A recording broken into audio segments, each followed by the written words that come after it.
মানুষগুলো পাগল পারা হয়ে যাবে।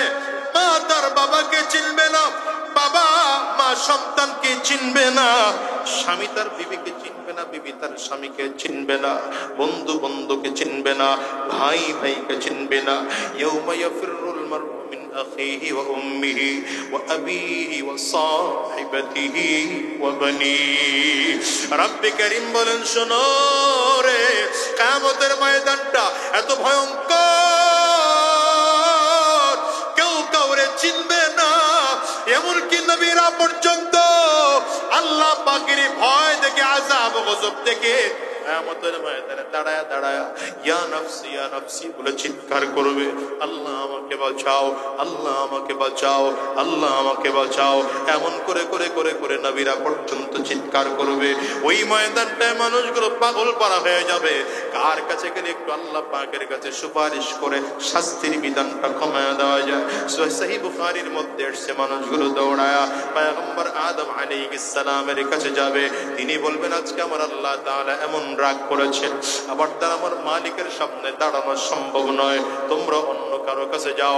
মানুষগুলো পয়গম্বর ইব্রাহিম আলাইহিস সালামের কাছে চলে আসবেন। তিনিও বলবেন, আমার দ্বারা আজকে রবের সামনে দাঁড়ানো সম্ভব না। মানুষগুলো দৌড়াইয়া পয়গম্বর নূহ আলাইহিস সালামের কাছে চলে আসবে। তিনিও বলবেন, আমার দ্বারা সম্ভব না। মানুষগুলো দৌড়ায় পয়গম্বর ঈসা আলাইহিস সালামের কাছে আসবেন। তিনিও বলবেন, আমার দ্বারা সম্ভব না। তবে আমি আমার একজন নবীর সন্ধান দিতে পারি। আখির নবী সরওয়ার দু আলম জনাবে মুহাম্মদুর রাসূলুল্লাহ সাল্লাল্লাহু আলাইহি ওয়াসাল্লামের কাছে যদি তোমরা যাও, আমার নবী আজকে আমার মালিকের সামনে দাঁড়াইতে পারবে। পয়গম্বর আরবী, মানুষ খুঁজতে থাকবে, কোথায় শেষ নবী? মানুষ খুঁজে পায় না। হঠাৎ করে পুরো ময়দানটার মধ্যে খেয়াল করে দেখবে, এত মানুষের কান্নার এত আওয়াজ, এই আওয়াজের ফাঁকে ফাঁকে কোথা থেকে যেন করুণ কণ্ঠে ভেসে আসতেছে, রব্বি হাবলি উম্মতি, রব্বি হাবলি উম্মতি। মানুষগুলো খেয়াল করে দেখবে এই আওয়াজটা কার। সব মানুষগুলো খেয়াল করে দেখে এই আওয়াজটা তো দুনিয়ার অন্য কোনো ব্যক্তির নয়, এটা তোমার আমার নবী রহমাতুল লিল আলামিন, কলিজার টুকরা তোমার আমার নবীর আওয়াজ। মানুষগুলো দৌড়াবে, আমার নবী কই? আওয়াজে খুঁজতে থাকবে, তাকায় দেখবে তোমার আমার নবী পুলসিরাতের কিনারায় দাঁড়ায়া দাঁড়াইয়া আমার মালিককে ডাক দেয়, আয় আল্লাহ আমার উম্মত রে বাঁচাও, আমার উম্মত রে বাঁচাও, আমার উম্মত রে বাঁচাও। মানুষগুলো দৌড়া আমার নবীর সামনে দাঁড়ায় গিয়ে ডেকে বলবেন, পয়গম্বর আল্লাহ তাআলাকে আপনি একটু বলেন না, আল্লাহ যেন বিচার কার্য আরম্ভ করেন, শাস্তির মাত্রাটা যেন একটু কমায় দেন। নবীজির সামনে সামনে হাঁটতে থাকবেন। সব নবীর উম্মতেরা নবীজির পেছনে। আমার নবীজি আল্লাহ পাকের সামনে গিয়া সেই দিন আল্লাহ পাকের আরশের পায়ার কাছে, আল্লাহ পাকের কুদরতি পায়ের সামনে নবীজি সাজদায় পড়ে যাবেন। রব্বে কারীম আমার নবীকে কিছু নতুন নতুন কালিমাত শিক্ষা দিবেন। আমার নবী সেই কালিমাত দিয়ে আল্লাহ পাকের প্রশংসা করবেন, হামদ ও সানা করতে থাকবেন।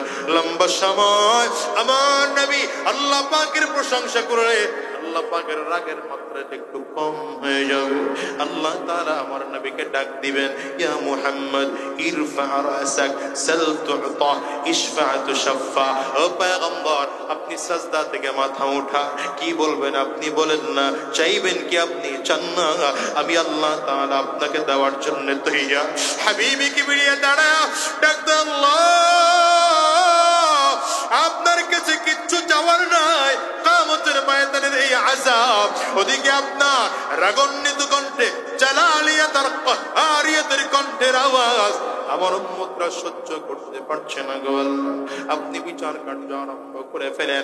আল্লাহ তাআলা পয়গম্বর আরবীর দিকে তাকায় বলবেন, পয়গম্বর আমি বিচার কার্য আরম্ভ করে দিলাম। এবার আমার নবী এক কদম সামনে আর একটু বাড়ায়, সহিহ মুসলিমের মধ্যে এসেছে। নবী ডেকে বললেন, আল্লাহ সমস্ত নবীকেই তো আপনি দোয়া করার অধিকার দুনিয়ায় বসে দিয়েছিলেন, আমি নবী কিন্তু দোয়াটা দুনিয়ায় বসে করি নাই, নবীরা দুনিয়ায় বসে করেছে। সহিহ মুসলিমের মধ্যে এসেছে, লিকুল্লি নবিয়্যিন দাওয়াতুম মুস্তাজাবা ফাতাআজ্জালা কুল্লু نبي دعوته وإني اختبأت دعوتي شفاعة لأمتي يوم القيامة নবী আমার ডেকে বলবেন হে আল্লাহ সব নবীরা দোয়াটা দুনিয়ায় বসে করেছে আমি নবী কিন্তু দুনিয়ায় বসে দোয়াটা করি নাই আজকে আপনি অনুমতি দিলে দোয়া করতে চাই কি দোয়া করবেন পয়গম্বর আল্লাহর দিকে তাকায় নবী আমার ডেকে বলেন আল্লাহ আজকের আমার আবদার হলো আমার যত উম্মত আছে আপনি দয়া করে আমার উম্মতকে maaf করে দেন রব্বি করিম ডেকে বলে হাবিব জাহান্নামের কাছে যাও যাও না গিয়া দেখো না কুররাতুল মুআজ্জাল সেই বুখারীর বর্ণনার মধ্যে এসেছে চান কপালে ঘোড়ার যেমন করে দেখলে চিনতে পারা যায় ঠিক নামাজি মানুষগুলোর কপালটা নোট দিয়ে চমকাইতে থাকবে নামাজি মানুষগুলোর নাকের মাথাটা নোট দিয়ে চমকাইতে থাকবে নবীজিদেরকে দেখে দেখে ধরে ধরে জাহান্নাম থেকে বের করে জান্নাতের দিকে নিয়ে রওনা করবেন এ দুনিয়ার মুসলমান সাবধান করে বলে যাই রাহমাতুল লিল আলামিনের গোটা জিন্দেগি ছিল ইজ্জাত থেকে জাহান্নামের আগুন থেকে বাঁচাইয়া জান্নাতের দিকে নেওয়ার সাবধান এই দুনিয়ায় কয়দিন থাকবারে যুবক আজ আছে আগামীকাল দুনিয়ায় থাকবো এমন কোনো গ্যারান্টি নাই দুনিয়া আসার সিরিয়াল আছে বাবা যাওয়ার কিন্তু কোনো সিরিয়াল নাই এই ময়দানে অনেক মুরব্বীরা আছে এমনও খুঁজতে পাওয়া যাবে বাবা আছে সন্তান জমিন থেকে বিদায় হয়ে গেছে এ বাজান আছে না না আবার অনেক মানুষ খুঁজতে এমন পাওয়া যাবে দাদা জমিনে আছে নাতি জমিন থেকে বিদায় হয়ে গেছে বাজানরে আসার সিরিয়াল আছে যাওয়ার কিন্তু কোনো সিরিয়াল নাই আসার সময় আগে দাদা আসে তারপরে বাবা আসে তারপরে সন্তান আসে যাওয়ার সময় এমন হয় দাদা দুনিয়া থাকে নাতি জমিন থেকে বিদায় হয় বাবা দুনিয়ায় থাকে সন্তান জমিন থেকে বিদায় হয় এমন হয় কি হয় না চিৎকার করে একটু আওয়াজ করে বলো যদি ব্যাপারটা এমনই হয় আজকের ময়দানটার দিকেও তাকাও কত মানুষ যেন আছে বাবা জমিন থেকে বিদায় হয়ে গেল বাজার কত মানুষ যেন আছে মা জমিন থেকে বিদায় হয়ে গেল আজকের এই মজলিসের মধ্যে কার কার ঘরে মা জমিন থেকে বিদায় একটু হাতটা উঁচা করে দেখান না কার কার ঘরের বাবা জমিন থেকে বিদায় আপনারাও হাত উঁচা করে একটু দেখান না দেখি না মানুষগুলো হাত উঁচা করুক হাত তুলে রাখেন আমার যুবকরা তাকায় দেখুক না মাহারা মানুষদের চেহারার দিকে একটু তাকাও না যুবক এই মানুষগুলো হাত তুলেছে এদের কারো ঘরে মা নাই কারো ঘরে বাবা নাই এদের মনে বড় আফসোস লক্ষ কোটি টাকার বিনিময়ে যদি আর মাকে পাইতো না মাকে ছাড়তো না ঠিক না বেটে আওয়াজ করে বলেন ও বাজান আজরাইল সামনে কিন্তু তোমার আমার হাজির হয়েই যাবে কবরে কিন্তু তোমার আমার যেতেই হবে সাবধান করে বলে যাই আজরাইল সামনে দাঁড়াইবার আগে আগে পাক্কা সচ্চা ইমানদার হয়ে যাও কিয়ামতের ময়দানে রবের সামনে দাঁড়াইবার আগে আগে পাক্কা সচ্চা ইমানদার হয়ে যাও কবরে যাওয়ার আগে আগে আমল নিয়ে রওনা করো সাবধান খালি হাতে রওনা করিও না খালি হাতে রওনা করিও না রবের সামনে দাঁড়াইবার আগে পাক্কা সচ্চা ইমানদার হও আজরাইল তোমার আমার সামনে দাঁড়াইবার আগে আগে পাক্কা সচ্চা ইমানদার হও আজকের এই ময়দান থেকে ওয়াদা করে বের হও যতদিন আল্লাহর এই জমিনে বেঁচে থাকবো আর হারাম রাস্তায় চলবো না শয়তানি রাস্তায় চলবো না গুনাহের পথে চলবো না আল্লাহর দ্বীনের পথে চলবো ইসলামের পথে চলবো কোরআনের পথে চলবো কারা কারা তৈয়ার দুইটা হাত উঁচা করে দেখাও আওয়াজ দিয়ে চিৎকার করে জোরে ডাক দাও আল্লাহ আরো জোরে চিল্লায় ডাকো না আল্লাহ যদি পানি না আসে কান্নার ভান ধরে একটু আমার মালিকরে ডাকো অনেকে তো গুনাহ করে ফেলছি গুনাহের কথা স্মরণ করে কান্না করো অনেকের ঘরে তো মা নাই বাবা নাই আব্বা আম্মার কথা স্মরণ করে কান্না করো আর আমার মালিকরে জোরে একটা চিৎকার করে ডাক দাও না আল্লাহ আরো জোরে ডাকো না আল্লাহ জবান খুলে ডাকো না আল্লাহ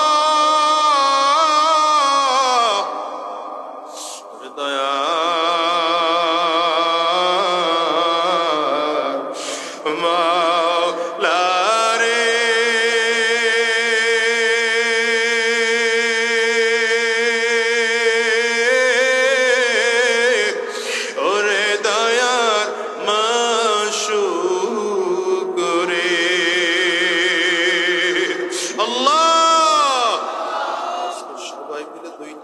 করলাম, আল্লাহ আর হারাম রাস্তায় চলবো না, আর শয়তানি রাস্তায় চলবো না, আর গুনাহের পথে চলবো না, হারাম রাস্তায় কদম বাড়াবো না। আল্লাহ তুমি কবুল করে নাও, কবুল করে নাও, কবুল করে নাও। চিৎকার করে বলো আমিন, আওয়াজ দিয়ে জোরে বলো আল্লাহুম্মা আমিন। সালমান ফারিসি রাদিয়াল্লাহু আনহু পারস্য থেকে এসেছেন, পারস্য থেকে এসেছেন। নবীজির হাতে হাত দিয়ে কালিমা পড়ে মুসলমান হয়েছে। হযরত বিলাল হাবশী রাদিয়াল্লাহু আনহু, হাবশা দেশের মানুষ, গোলাম হয়ে এসেছেন মদিনায়। নিজেও গোলাম, বাবাও গোলাম, দাদাও গোলাম, গোলামের বাচ্চা গোলাম। নবীজির হাতে হাত দিয়ে কালিমা পড়ে মুসলমান হয়ে গেছে। আবু যর গিফারি রাদিয়াল্লাহু আনহু কিনান থেকে আসছেন, মদিনা থেকে বহু মাইল দূরে। এই কিনানের গিফার নামের বনু গিফার গোত্রের লোক হচ্ছেন আবু যর গিফারি রাদিয়াল্লাহু আনহু। ইসলামের খুব কঠিন মুহূর্তে তিনি মক্কায় এসেছেন। এই জন্য সাহাবায়ে কেরামদের কাছে ঈমানের মূল্য ছিল। সাহাবায়ে কেরাম ঈমানের এতটা মূল্যায়ন করতেন, ঘর ছাড়তে রাজি, ঈমান বলেন না কথা, বাড়ি ছাড়তে রাজি, ঈমান ছাড়তে রাজি না। সন্তান ত্যাগ করতে রাজি, ঈমান ত্যাগ করতে রাজি না। প্রয়োজন হলে বিবি ছাড়তে রাজি, ঈমান ছাড়তে রাজি না। কখনো কখনো যদি দেশ ত্যাগ করার প্রয়োজন হয়েছে, সাহাবায়ে কেরাম দেশ ত্যাগ করেছেন কিন্তু ঈমান ছাড়েন না। যে ঈমানের ব্যাপারে মেহনত করছেন, এই জন্য ঈমানের দাম বেশি। আপনার আবার তো ঈমানের মেহনত করা লাগে না, এখান থেকে উজানি খুব কাছে, তো হাইটে গেলেই যাওয়া যায়। কি কথা বলেন না কেন? বাংলাদেশে শুকর আদায় করা উচিত যে এটা উলামায়ে কেরামদের অঞ্চল। আর বিশেষ করে আপনারা চাঁদপুর, নোয়াখালী এই অঞ্চলে যারা আছেন, আপনাদের তো উলামায়ে কেরামদের ঘরে জন্ম। ডানে বামে সামনে পেছনে সব উলামায়ে কেরাম। কি ঠিক না বেঠিক? এই জন্যে এই বিষয়গুলো খুব খেয়াল করা উচিত। উলামায়ে কেরামদেরকে পাইলে মূল্যায়ন করা উচিত। সাহাবায়ে কেরাম নবী পেয়ে পাগল হয়ে গেছে। কেমন? নবী আলাইহিস সালাতু ওয়াস সালাম মক্কা থেকে হিজরত করে যেদিন মদিনায় ঢুকতেছেন, খবর পেয়ে বৃদ্ধ, যুবক, অল্প বয়সী প্রত্যেক পেশান মানুষগুলো মদিনার সদর গেটে এসে দাঁড়ায়। আজকে নবী ঢুকবেন, সুবহানাল্লাহ বলেন। আজকে নবী মদিনায় ঢুকবেন তো সব বাদ, সকল কাজ বাদ, সকল ব্যস্ততা বাদ। আজকের ব্যস্ততা নবীকে নিয়ে, সুবহানাল্লাহ বলেন না। আর আমাদের হিসাব নিকাশ হলো, হুজুর আসলে আসুক, কথা বললে বলুক, আমি আমার কামে আছি। এই যদি হয় তো দিন থেকে আমরা সরে যাব। মাথায় টুপি থাকবে, দাড়ি থাকবে, জুব্বা থাকবে, পোশাক থাকবে, তো ঈমান থাকবে না। ভেতরে উপরে খুব ফিটফাট মনে হবে, কিন্তু ভেতরে কি থাকবে না? এই যে মাইক্রোফোনটা, এটা তো উপরেরটা খোসা, কিন্তু ভেতরে হলো এটার মূল কাজ। উপরে সব ঠিক আছে, কিন্তু ভেতরের সেই ম্যাগনেটটুকু নাই। মানে এই মাউথে কাজ হবে? কথা বলেন না। ওই যে এমপ্লিফায়ারটা কই, কই আমাদের মাইক্রোফোন কোথায়? কই ওখানে কেন? ঠিক আছে, এদিকে বসে নেই। এই এমপ্লিফায়ার উপরেরটা তো বাক্স, খোসা, ভেতরে হচ্ছে এর মূল কাজ। ভেতরে গুলো যদি না থাকে, এই এমপ্লিফায়ারের কোনো মূল্য আছে? কথা বলেন না।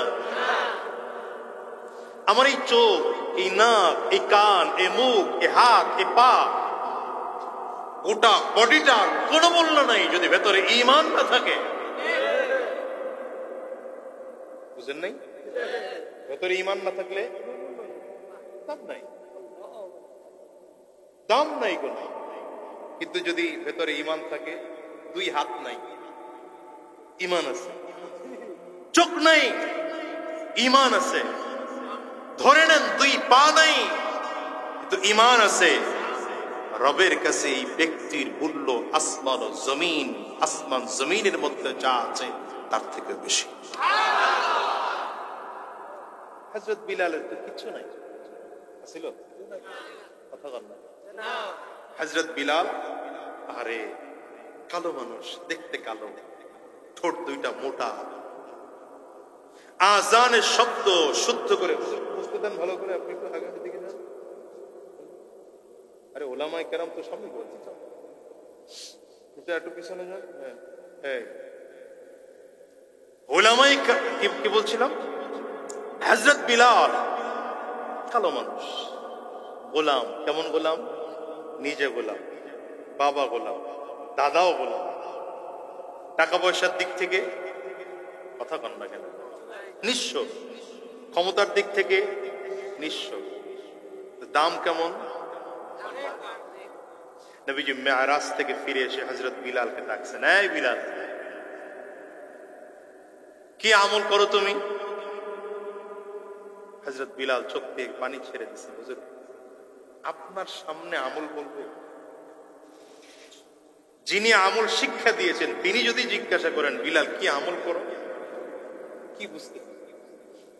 হযরত বিলালকে নবীজি প্রশ্ন করলেন কেন? নবীজি বলেন বিলাল, মেরাজে যখন রওনা হলাম, জিবরিল আমার হাত ধরে ধরে জান্নাত দেখাচ্ছিলেন। জান্নাতে আমার আগে কেউ হাঁটতেছে, আওয়াজ পাচ্ছিলাম। জোরে বলেন সুবহানাল্লাহ। ট্রেনিং দেই, জোরে সুবহানাল্লাহ বলেন, আরো জোরে বলেন তো। হয় নাই, জবান খুলে সবাই বলেন তো। ডানে বামে তাকায় দেখেন তো কে সুবহানাল্লাহ বলেন। আবার বলেন, বলেন আলহামদুলিল্লাহ, বলেন আল্লাহু আকবার, আরো জোরে আল্লাহু আকবার। কারণে হযরত বিলালের মর্যাদা এত বেশি। তাহলে আপনার আমার মর্যাদা আল্লাহ বাড়িয়ে দিতে পারেন না পারেন না? লাকাদ কানা লাকুম ফি রাসূলিল্লাহি উসওয়াতুন হাসানাহ, লাকাদ কানা লাকুম ফি রাসূলিল্লাহি উসওয়াতুন হাসানাহ। দিকে রব্বি কারীম বলেন, ওয়া ইন্নাকা লাআলা খুলুকিন আযীম।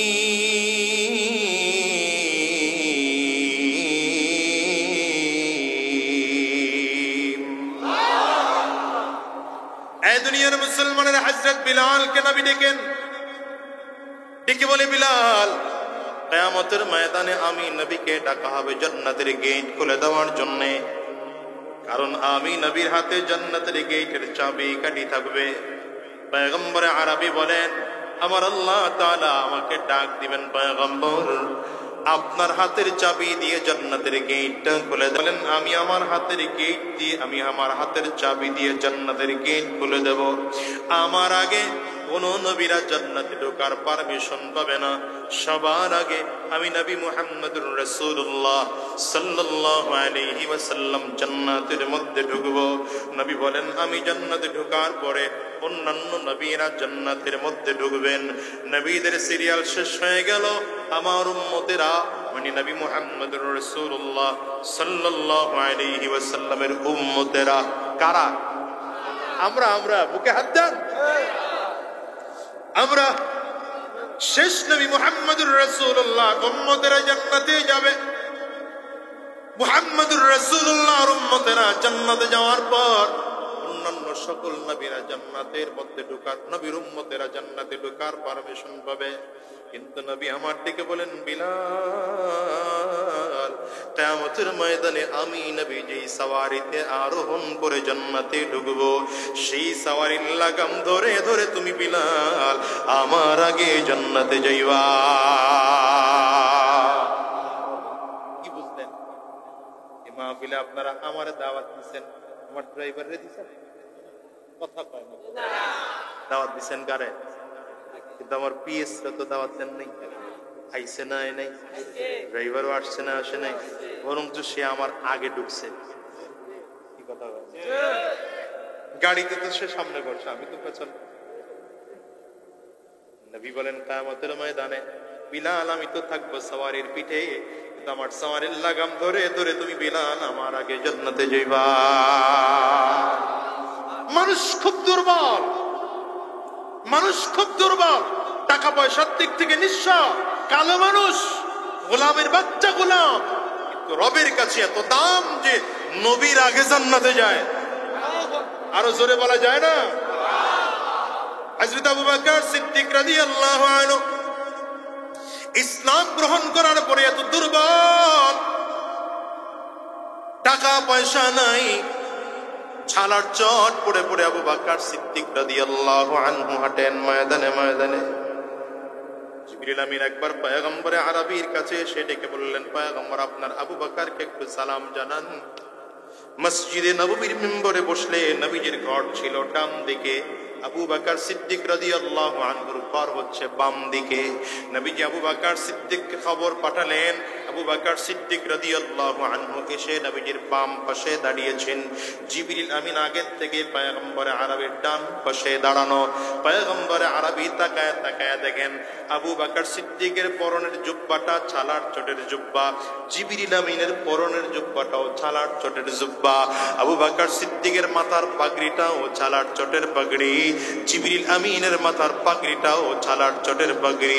পয়গম্বর জিগায়, জিবরাইল তুমি আবু বকরের পোশাক পরেছো না? আবু বকর তোমার পোশাক পরেছে। জিবরিল আমিন বলেন, পয়গম্বর আমার পোশাক কেন আবু বকর পরবে? আমার পোশাক নয়, আমি জিবরিল আজকে আবু বকর সিদ্দিকের পোশাক পরেছি। শুধু আমি নই, আল্লাহ তাআলার কথায় সন্তুষ্ট হইয়া আসমানের সব ফেরেশতারা আজকে আবু বকরের পোশাক পরে আসমানে হাজির। নবী আমার ডেকে বলেন, বিলাল আবু বকর কেন, কি হয়েছে জিবরিল বলো। এদিকে নবী যত তাকায় আছে, আবু বকর সিদ্দিকের দিকে তাকায় আছে।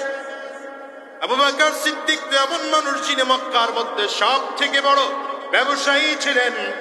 মক্কার বাজারে সব থেকে দামি কাপড় দিয়ে আবু বকর সিদ্দিক জামা বানাইতেন। গরিব ছিলেন না আবু বকর সিদ্দিক, মক্কার বাজারে সব থেকে দামি কাপড় দিয়ে জামা বানাইতেন।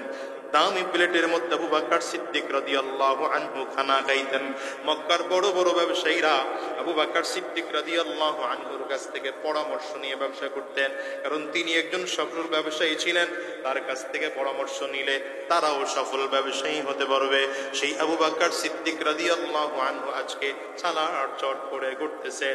আমার নবী আবু বকর সিদ্দিকের দিকে তাকায় তাকায় চোখের পানি ফেলে কান্না করেন। এই আবু বকর তো সেই আবু বকর, যে আবু বকরের সম্পদের অভাব ছিল না, টাকা পয়সার অভাব ছিল না, ধন সম্পদ ক্ষমতা ইজ্জত আবরুর অভাব ছিল না। আজকে আবু বকর এত কেন গরিব হয়ে গেল? গরিব হওয়ার কারণ আবু বকর সিদ্দিক নিজেই বলেন, পয়গম্বর গোটা দুনিয়ার মধ্যে আমি আবু বকরের কাছে তিনটা জিনিস সব থেকে প্রিয়। এর মধ্যে এক নম্বর প্রিয় আন-নাজরু ইলা ওয়াজহি রাসূলিল্লাহ। ওগো পয়গম্বর আমার নবীর চেহারার দিকে তাকায় থাকা আমি আবু বকরের কাছে সব থেকে প্রিয়। কি বুঝলেন? নবীর চেহারার দিকে তাকিয়ে থাকা আবু বকরের কাছে সব থেকে প্রিয়। নবী নাই তো সাহাবীরা জমিনের মধ্যে ছিলেন, তাবিঈনগণ সাহাবায়ে কেরামদের চেহারার দিকে তাকায় থাকতেন। সাহাবীরা যখন এক এক করে করে করে করে সব চলে গেলেন, তাবিঈন জমিনে আছেন, তবে তাবিঈনদের চেহারার মধ্যে তাকায় থাকতেন। রাইসুল মুফাসসিরিন আব্দুল্লাহ ইবনে আব্বাস রাদিয়াল্লাহু আনহু বলেন, এই যুগের উম্মতেরা শোনো, একদিন এমন হবে নবী জমিনের মধ্যে থাকবেন না, সাহাবী জমিনের মধ্যে থাকবেন না, তাবিঈন জমিনের মধ্যে থাকবেন না, তবে তাবিঈন জমিনের মধ্যে থাকবেন না। তোমাদের জন্য বলে দিয়ে যাই, নবী বলেছেন, ইন্নাল উলামা ওয়ারাসাতুল আমবিয়া, উলামায়ে কেরাম হলো নবীদের ওয়ারিস। আব্দুল্লাহ ইবনে আব্বাস বলেন, যেই যুগে নবী থাকবে না, উলামায়ে কেরামদের চেহারার দিকে তাকায় থাকবা আর মনে করবা নবীর চেহারার দিকে তাকায় আছি। কেন? আমার নবী যেমন করে দাড়ি রাখতেন, আলেম তেমন করে দাড়ি রেখেছে। নবীর মাথার টুপিটা যেমন ছিল আলেমের মাথার টুপিটাও তেমন, নবীর জুব্বাটা যেমন ছিল আলেমের শরীরের জুব্বাটাও তেমন, নবী যেমন করে কথা বলতেন নবীর ওয়ারিস উলামায়ে কেরামদের জুব্বাটাও, কথা বলার ধরনটাও তেমন, নবী যেমন করে হাঁটতেন আলেমের হাঁটার ধরনটাও তেমন, নবী যেমন করে খানা খাইতেন আলেমের খানা খাওয়ার ধরনটাও তেমন, নবী যেমন করে লেনদেন করতেন আলেমের লেনদেন করার ধরনটাও তেমন। নবী যদি না পাও আলেমের চেহারার দিকে তাকায় থাকবা, মনে করবা নবীর চেহারার দিকে তাকাইলাম। সুমামা রাদিয়াল্লাহু আনহু নামের এক সাহাবী, সুমামা এই নামটুকু মনে রাখেন। সাহাবায়ে কেরাম তিনি যখন অমুসলিম ছিল তারে ধরে আনছে মদিনায়, মদিনার এক কি বলে এটা পিলার কয়নি না কি বুঝবেন, খুঁটির সাথে ভালো করে টাইট দিয়ে বাঁধছে। নবীজি এসে জিজ্ঞাসা করে সুমামা কেমন লাগে তোমার কাছে? ভালোই লাগছে। মন্তব্য কি তোমার বলো? বলে মুহাম্মদ মন্তব্য কিছুই নাই, যদি তুমি চাও তাইলে আমার শাস্তি দিতে পারো, কারণ তুমি আমার শাস্তি দেওয়ার, আমি শাস্তি পাওয়ার যোগ্য, কারণ মুসলমানদেরকে আমি কষ্ট দিছি, অনেক মুসলমানদের নির্যাতন করছি, তুমি যদি আমার শাস্তি দাও দিতে পারো, আর যদি ছেড়ে দাও ছেড়েও দিতে পারো, এটা তোমার ইচ্ছা, তাহলে আমি তোমার প্রতি কৃতজ্ঞ থাকবো। তো ঈমান আনার কথা চলে গেছে। প্রথম দিন নবীজি ও বাধা আছে, দ্বিতীয় দিন নবীজি মাথা নিচে কেন, মাথা আমার দিকে, চেহারা আমার দিকে, শিখাইতেছি অনেক কিছু শিখাইতেছি, এটা শিখেন। মজলিসে বসলে নিচের দিকে না চেহারার দিকে তাকাবো, যিনি আমার চেহারা ভালো না, যিনি কথা বলেন তার চেহারার দিকে তাকাবো, এটা মজলিসের আদব। নবীজি দ্বিতীয় দিন এসে আবার জিজ্ঞাসা করে এই সুমামা আজ কি রেজাল্ট কি? ওই আগের জবাবটা। তৃতীয় দিন আবার এসে জিজ্ঞাসা করলেন সুমামা কি আজকের মন্তব্য কি? জবাব। 3 দিন পরে নবীজি বলেন সাহাবায়ে কেরামদেরকে ছেড়ে দাও, রশি ছেড়ে দাও হলো, রশি খুলে দাও হলো, সুমামা চলে গেছে। মসজিদে নববী থেকে বের হয়ে ওই দূরে গিয়ে একটা কূপের পাড়ে সুন্দর করে গোসল করছেন। সুন্দর করে গোসল কইরা ব্যাগের থেকে বের করে আগের কাপড় ফেলে দিয়ে পবিত্র একটা কাপড় পরিধান করছে। এবার গোটা সাহাবায়ে কেরামদেরকে অবাক করে মসজিদে নববীর দিকে আসতেছে। বলেন না সুবহানাল্লাহ। ওইটা সুবহানাল্লাহর জায়গাটা বুঝেন না। আসতেছেন নবীজির দিকে, সাহাবায়ে কেরাম সব বসা, নবীজির একদম সামনে বসে পড়ছে সুমামা। বসে পড়ে হাত বাড়িয়ে বলতেছেন পয়গম্বর কালিমা পড়িয়ে দেন মুসলমানদের জন্য। এবার সুমামা রাদিয়াল্লাহু আনহু কি বলে এটা শুনেন। কালিমা পড়লেন, মুসলমান হয়ে গেলেন। লা ইলাহা পড়েন, লা ইলাহা ইল্লাল্লাহু মুহাম্মাদুর রাসূলুল্লাহ। এবার সুমামা রাদিয়াল্লাহু আনহু বলেন মুহাম্মদ এতদিন আমার কাছে আপনার চেহারা ছিল আমার পৃথিবীর মধ্যে সবথেকে ঘৃণিত চেহারা, কিন্তু এখন আমার কাছে মনে হয় আপনার চেহারা আমার কাছে সবথেকে প্রিয় চেহারা।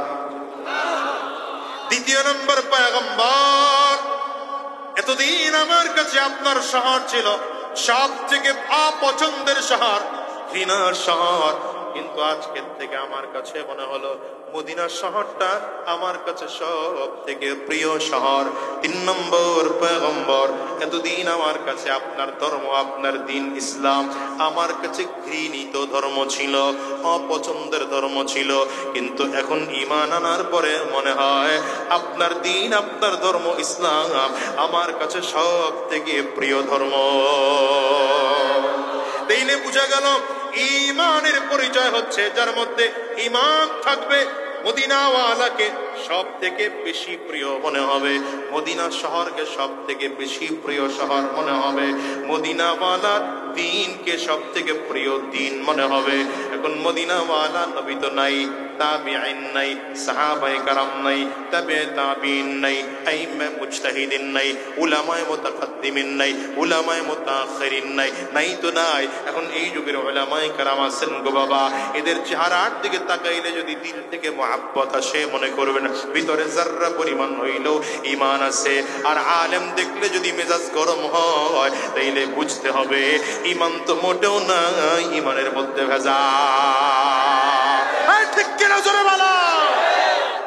আবু বকর সিদ্দিকের জন্য ডেকে বলেন, পয়গম্বর, তিনটা জিনিস আমার কাছে পৃথিবীর মধ্যে সব থেকে প্রিয়, এর মধ্যে এক নম্বর প্রিয় আন-নাজরু ইলা ওয়াজহি রাসূলিল্লাহ, পয়গম্বর আপনার সুন্দর চেহারার দিকে তাকিয়ে থাকা আমি আবু বকরের কাছে সব থেকে প্রিয়।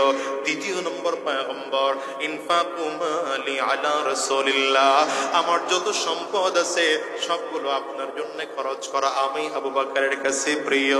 তিন নম্বর গো পয়গম্বর, আমার একটা বাচ্চা মেয়ে আছে, নাম তার আয়েশা, মাত্র 6 বছর বয়স। আমার খুব মনটাই চায় আমার এই মেয়েটাকে আমার নবীর কাছে বিয়ে দেব। পয়গম্বর কোনো কথা বলেন না, চুপচাপ করে বসা আছেন। হ্যাঁ বলেন না, না বলেন না, হ্যাঁ বললেও সমস্যা, না বললেও সমস্যা। আবু বকর সিদ্দিক রাদিয়াল্লাহু আনহু প্রস্তাব দিয়া আমার নবীর চেহারার দিকে তাকায় আছেন। নবীজি কি উত্তর দেন? কোনো উত্তর দেন না। লম্বা সময় চলে যায়। জিবরিল আমিন আসমান থেকে নাজিল হলেন, একটা রেশমি রুমাল নিয়ে আসলেন, পয়গম্বরের হাতে দিলেন, আর ডেকে বললেন, পয়গম্বর, আল্লাহ তাআলা রেশমি রুমালটা আপনার কাছে দিয়ে বলেছেন এটার মধ্যে নাকি একটা মেয়ের ছবি আছে, যদি পছন্দ হয় বিয়ের প্রস্তাব আমার আল্লাহ নিজে দিয়ে পাঠাইছে। নবীজি রেশমি রুমালটা খুলে ডাক দিলেন, এই আবু বকর, দেখো তো ছবিটা কার? আবু বকর সিদ্দিক চোখ থেকে পানি ফেলে ডেকে বললেন, পয়গম্বর, আল্লাহর কসম করে বলি এই ছবিটাই তো আমার মেয়ের ছবি। নবী আমার থেকে বলেন, রে আবু বকর, এবার তোমার মেয়েটা ছোট না বড়, ভালো না মন্দ, সুন্দর না অসুন্দর, দেখার কোনো প্রয়োজন নাই, যেহেতু আমার আল্লাহ তাআলা বলেছেন আমি নবী তোমার মেয়েকে বিয়ে করার জন্য তৈয়ার। ওই আবু বকর সিদ্দিকের দিকে আমার নবী গভীর নজর দিয়ে তাকিয়ে আছেন, করুণ নজর দিয়ে তাকিয়ে আছেন, চোখ দিয়ে শুধু টপ টপ করে আমার নবীজির পানি পড়তেছে। এই আবু বকর তো মক্কার বাজারের সবথেকে বড় ব্যবসায়ী ছিল।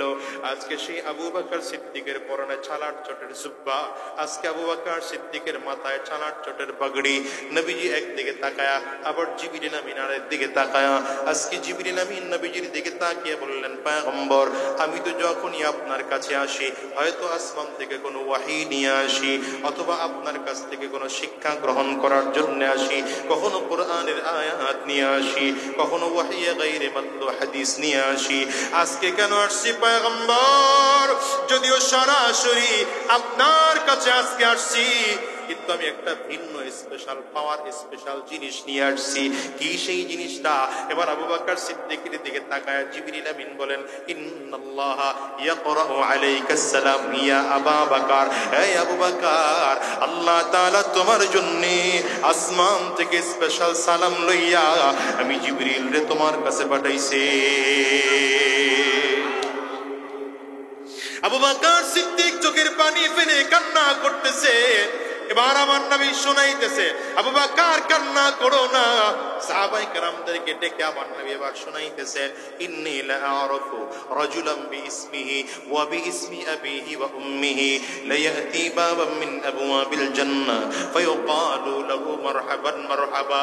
পয়গম্বর আরবি সাহাবায়ে কেরামদেরকে ডেকে বলেন, সাহাবীরা, আমি এমন একজন লোকের নাম জানি, তার বাবার নামটাও জানি, তার মায়ের নামটাও জানি, বংশ পরিচয় আমি নবী ভালো করে জানি।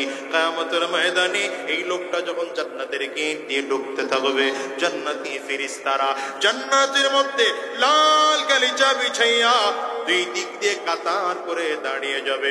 লোকটা যখন জান্নাতের গেট দিয়ে ঢুকতে থাকবে, জান্নাতি ফেরেশতারা মারহাবা মারহাবা বলে নিমন্ত্রণ জানাবে। সাহাবায়ে কেরাম সব তাকায় আছেন, পয়গম্বর কে সাহাবী নামটা জানতে চায়। নবী আমার নাম বলেন না। হঠাৎ করে সালমান ফারসি রাদিয়াল্লাহু আনহু দাঁড়ায় গেলেন, পয়গম্বর আমি মুরব্বী সাহাবী, আপনার কাছে এমন কপালওয়ালা সাহাবীর নামটা একটু জানতে চাই। নবী আমার ডেকে বললেন, নামটা জানতে চাও? তাইলে জেনে নাও, লোকটার কেউ নয়, লোকটা আমার সাহাবী আবু বকর। আল্লাহু আকবার, জোরে বলো না। ফজরের নামাজের পরে আমার নবী মসজিদে বসা, সাহাবায়ে কেরামদের মাঝে ডেকে বলছেন, সাহাবীরা ইন্নী রাআইতু কাসরান ফি নাওমি, আজকের রাতে আমি স্বপ্নের মধ্যে একটা দামি বিল্ডিং দেখলাম। দামি বিল্ডিংটা 4টা দেওয়াল দিয়ে তৈরি করা হয়েছে। আমি দেখবেন যে কোনো ঘর বানাতে হলে কয়টা দেওয়াল লাগে? এই যে মসজিদ বানাইছেন এখানেও 4টা দেওয়াল আছে। একটা পশ্চিম দিকের দেওয়াল, পূর্ব দিকের আরেক দেওয়াল, উত্তর দিকের আরেক দেওয়াল, দক্ষিণ দিকের আরেক দেওয়াল। পয়গম্বর আরবি বলেন, জান্নাতের 4টা দেওয়াল কি কি দিয়ে তৈরি করা হয়েছে জানো নাকি? একটা দেওয়াল স্বর্ণে দিয়ে তৈরি করা হয়েছে, আরেকটা দেওয়াল মণিমুক্তা দিয়ে তৈরি করা হয়েছে, আরেকটা দেওয়াল জবরদস্ত পাথর দিয়ে তৈরি করা হয়েছে, আরেকটা দেওয়াল ইয়াকুত পাথর দিয়ে তৈরি করা হয়েছে। এই দেওয়ালগুলো গাঁথনি করতে গিয়ে মাঝখানে কোনো বালুয়ার সিমেন্ট ব্যবহার করা হয় নাই, মাঝখানে ব্যবহার করা হয়েছে মিশকু আর আম্বর। নিচের ফ্লোরটা বানানো হয়েছে জাফরান দিয়া। পয়গম্বর আরবি ডেকে বলেন, সাহাবায়ে কেরাম জানো, এই বিল্ডিংটা দেখার পর আমি যখন জিজ্ঞাসা করলাম লিমান হাদা, এত সুন্দর ঘরটা কার? একজন আসমানি ফেরেশতা সেটিকে বললেন, ফাতাম মিন কুরাইশ, এটা কুরাইশ বংশের একজন যুবকের। পয়গম্বর আরবি বলেন, যানান্তু ইন্নী মিন কুরাইশ ওয়া ইন্নাহু লি, আমি মনে মনে চিন্তা করলাম আমিও তো কুরাইশ বংশের একজন যুবক, মনে হয় জান্নাতের বাড়িটা আমার জন্য বরাদ্দ করা হয়েছে। পয়গম্বর আরবি বলেন, চিন্তা করে 1 কদম 2 কদম সামনের দিকে বাড়াইলাম। হঠাৎ করে আল্লাহর ফেরেশতা সামনে দাঁড়ায় বলেন, পয়গম্বর এই বাড়িটা আপনার নয়, এই বাড়ি আপনার সাহাবী ওমরের। রাহমাতুল লিল আলামিন। সাহাবায়ে কেরামদের মাঝে হঠাৎ করে হযরত ওসমানকে ডাক দিলেন, ডেকে বলেন, ওসমান ইন্না লিকুল্লি নাবিয়্যিন রাফীকুন ফিল জান্নাহ ওয়া আনতা রাফীকি ফিল জান্নাতি ইয়া ওসমান। এই ওসমান রে, কিয়ামতের ময়দানে জান্নাতের মধ্যে আল্লাহ তাআলা সব নবীদেরকে একজন বন্ধু দিবেন, সাথী দিবেন, সঙ্গী দিবেন। কিন্তু কিয়ামতের ময়দানে আমি নবীর সাথী সঙ্গী যিনি হবে সে আর কেউ নয়, তিনি হবে তুমি ওসমান। হযরত আলী রাদিয়াল্লাহু আনহুকে আমার নবী ডাক দিলেন, ডেকে বলেন, আলী রে, আমার বাড়িটা জান্নাতের মধ্যে যেখানে হবে, আমার বাড়ির একদম বরাবর সামনেই হবে তোমার বাড়ি। হযরত আলী রাদিয়াল্লাহু আনহু বললেন, পয়গম্বর আমার বাড়ি আপনার বাড়ির সামনে হবে না পেছনে হবে সেটা দেখার বেশি প্রয়োজন না। আমার বড় প্রয়োজন হলো পয়গম্বর, দুনিয়ায় থাকা অবস্থায় যখন আমার মন খারাপ হয়ে যায়, দিলটা বেচैन হয়ে যায়, আপনার সুন্দর চেহারার দিকে তাকাইলে আমার দিলটা ভালো হয়ে যায়।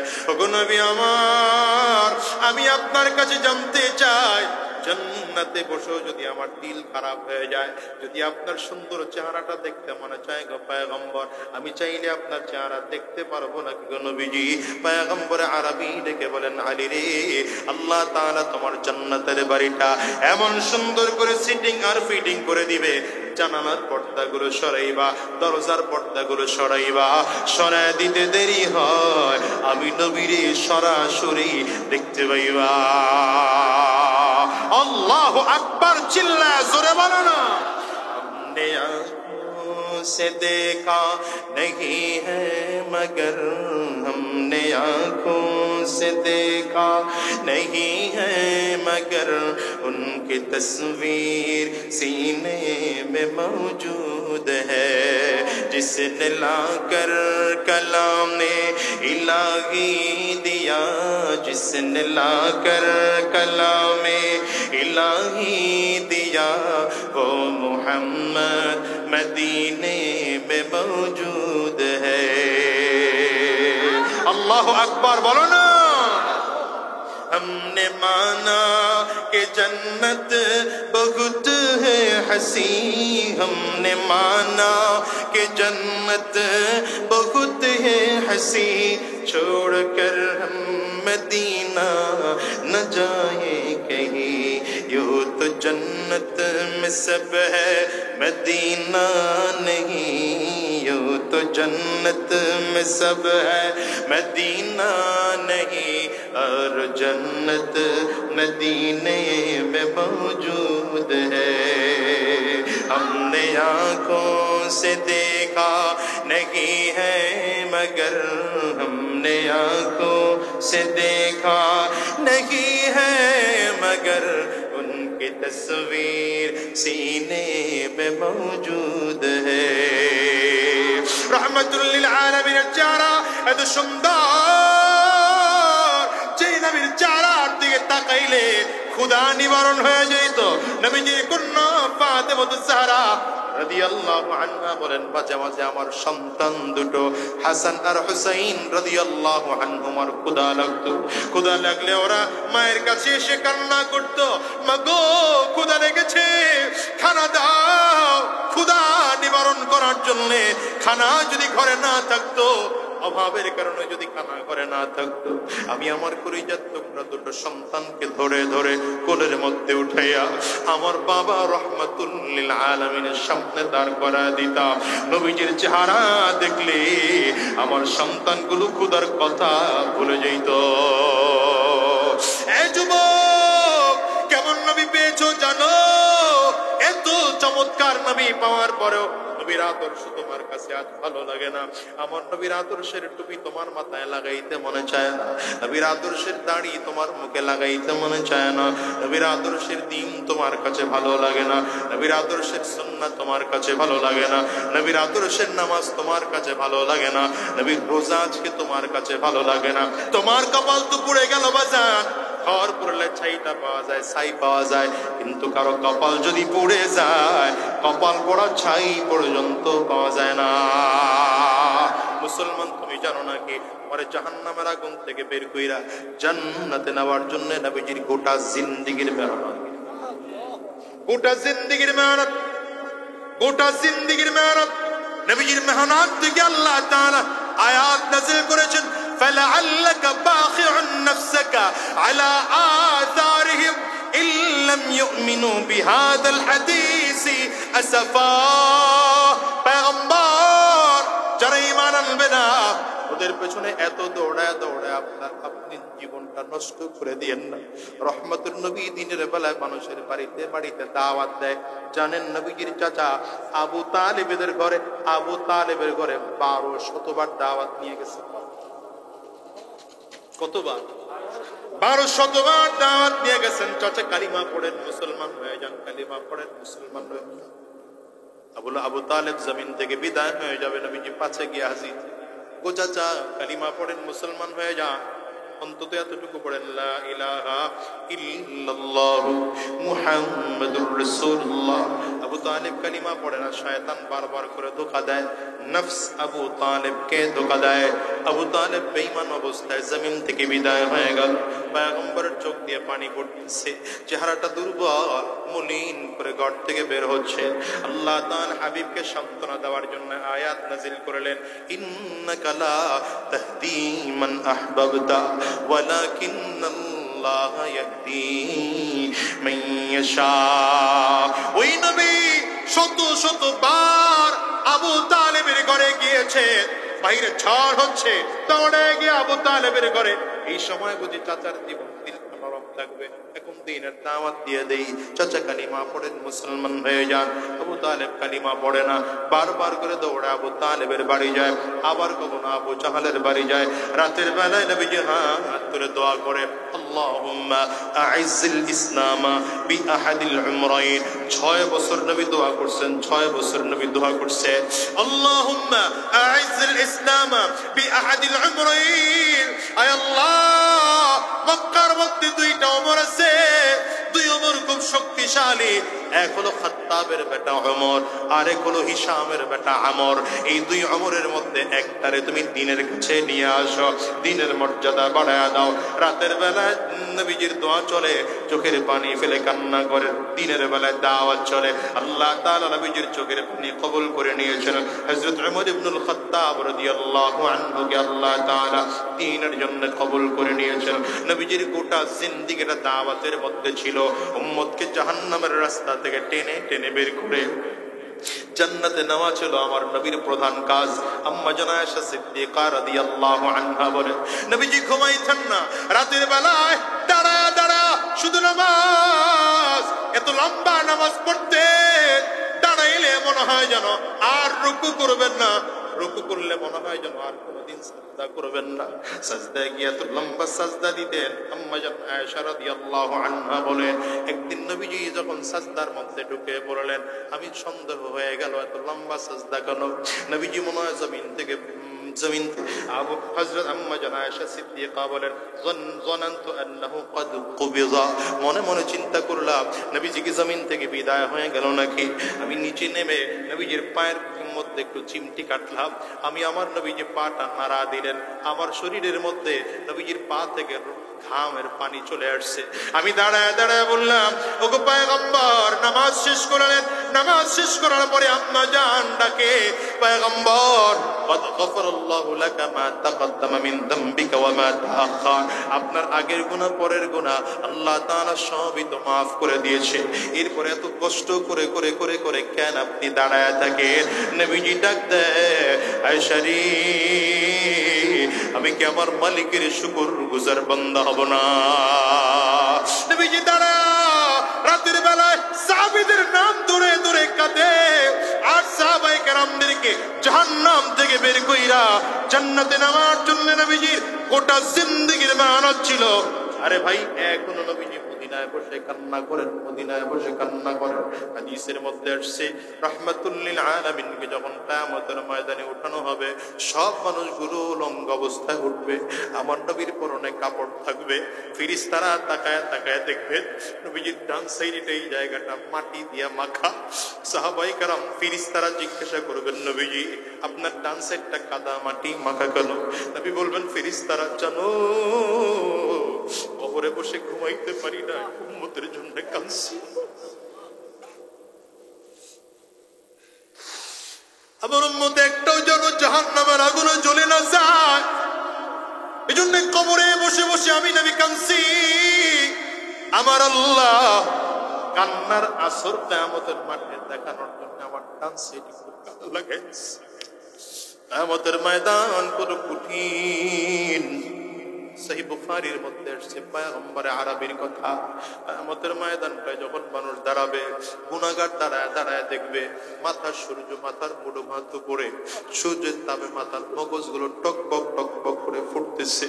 আর এদিকে জমিনটা তামার, মানুষগুলো তাকায় দেখবে ডান দিক থেকে জাহান্নামের আগুন, বাম দিক থেকেও জাহান্নামের আগুন, সামনের দিক থেকেও জাহান্নামের আগুন, পেছন দিক থেকেও জাহান্নামের আগুন। ঘুরিম ঘুরিম আওয়াজ দিয়া দিয়া দিয়া দিয়া সামনের দিকে আগায়। মানুষগুলো পাগল পারা হয়ে যাবে। মা তার বাবাকে চিনবে না, বাবা মা সন্তানকে চিনবে না, স্বামী তার বিবিকে চিনবে না, বিবি তার স্বামীকে চিনবে না, বন্ধু বন্ধুকে চিনবে না, ভাই ভাইকে চিনবে না। ইয়াউমা ইয়াফিরুল মারউ মিন আখিহি ওয়া উম্মিহি ওয়া আবিহি ওয়া সাহিবাতিহি ওয়া বানিহি।